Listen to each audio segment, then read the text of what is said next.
everybody and welcome. I am up bright and early this morning because we are going to make some salsa with some corn. So we're going to have corn salsa. I'm going to use the recipe from the book Amish Friends Harvest Cookbook, and it is on page 188. But we are going to add corn to this recipe, and I'm going to pressure can it. So let's get started. We need to wash our tomatoes.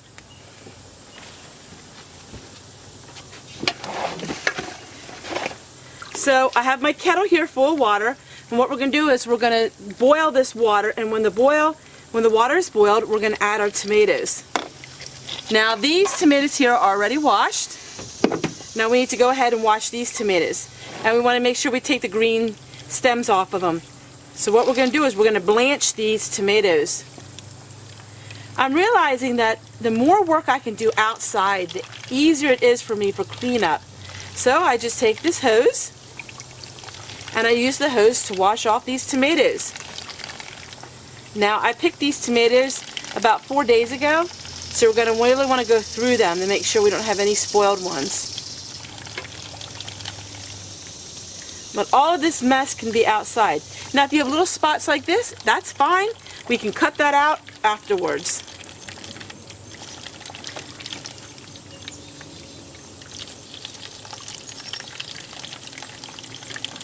That one there is too bad, we can't use that one. And that one's bad. And then what I can do with this water is I can use this to water my plants. We're really dry right now, so I can use every bit of water. I try to reuse it. Alright, we're going to go ahead and we're going to wash all these tomatoes, and then when this water boils, we're going to drop the tomatoes in for just a few minutes so we can take the skins off. In making salsa, we cannot have the skins.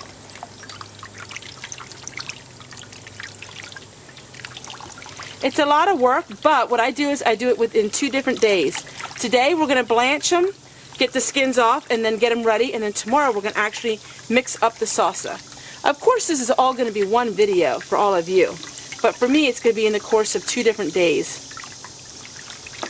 The older I get, the more I do work like this. I cut my work up in different days, so it's not so much at one time.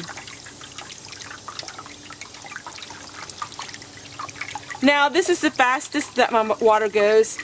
This is just how fast my water is, but you know what? It's better than not having running water at all, and I am thankful for it.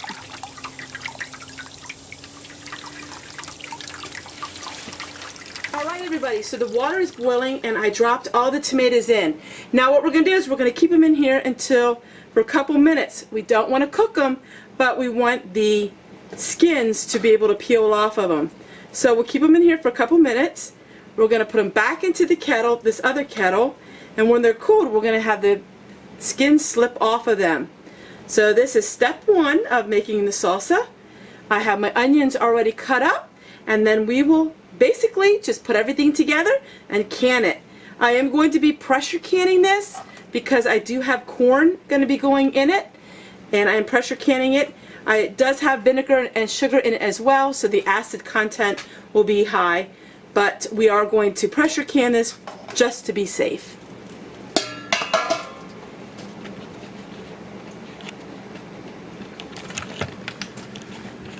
Right, so I have all the tomatoes with the peelings off of them, and I added my onions. What I'm going to do is, to make this easier, I'm going to read off the recipe. It's really, really simple. Once again, this recipe comes from the Amish Friends Harvest Book. It calls for 14 cups of chopped tomatoes. In fact, let me do something better. Let me go ahead and put the recipe up here, and you can screenshot it or you can actually pause it. I'm hoping that it comes through. If not, I'll take a picture of it at the end of the video.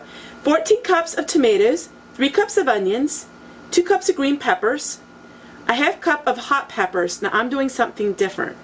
8 ounces of tomato paste, a half cup sugar, a half cup vinegar, 3 tablespoons of salt, 1 tablespoon of garlic powder.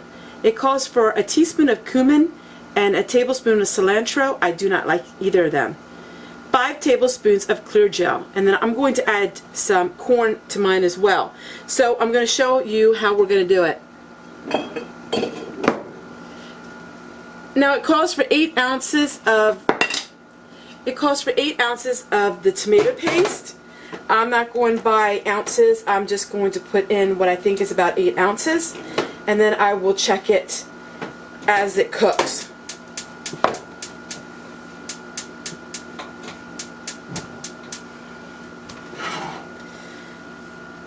So I don't like spending money for things, and I only had this amount of peppers in my garden, so I'm going to use what I have because I'm not spending anything. So I only had a couple peppers.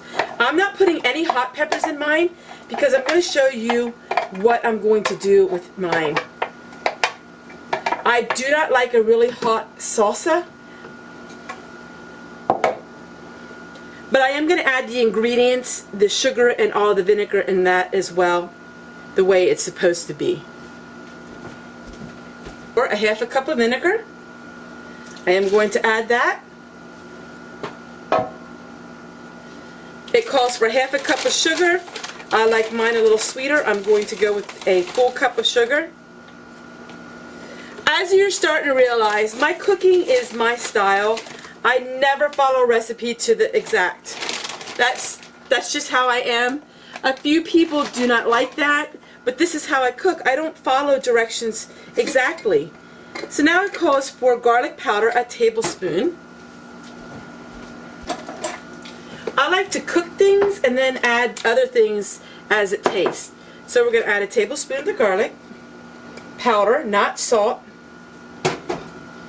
And then it calls for a tablespoon of, then it calls for 3 tablespoons of salt. I use Himalayan salt. I'm going to go with 2 tablespoons, and then I will see what it tastes like. And then it also calls for 5 tablespoons of clear gel. Now the clear gel is not the same as Shore gel. Clear gel is made specifically for canning. It does not break down like Shore gel does. It's not the same as cornstarch as well.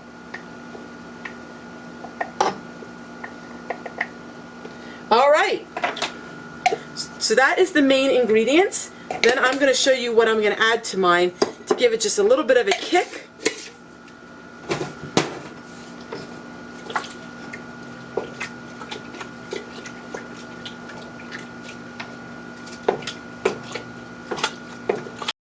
Now it's good and cold, but this absolutely tastes amazing. But it doesn't have much flavor as far as a little bit of spice to it. But we're going to change that. I buy this like this. This is the medium one. So it's a medium spice, and you can add as little or as much as you want. This will last me all year. So this is all the different seasonings in it. It has some dried onions. It got some dried things in it as far as hot peppers. So we can just add a little bit or more if we want. So we're just going to put a little bit in this. Then I'm going to go ahead and I'm going to taste it and see if it needs any more. So I would really suggest you buy this.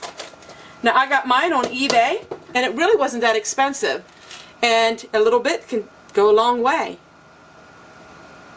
You also can buy this in the pouches, but I think this is a better deal getting in a can like this. So this adds just a little more color because it has some of the hot pepper flakes in it. Then we'll heat this up real good and give it a taste test, and we'll see what we think. Now we're going to add some corn. With 1 bag of corn and see if that's enough. Now this is frozen corn. Now I am pressure canning this. If you don't want to pressure can it, then don't add the corn. But I would strongly suggest you add the pressure can if you're adding the corn.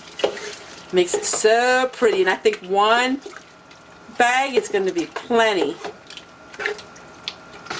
Now, doesn't that look like good salsa?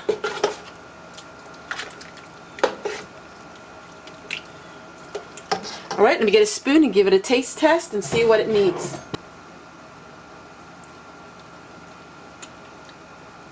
Wow, amazing. Absolutely amazing. I might put just a little more of this in.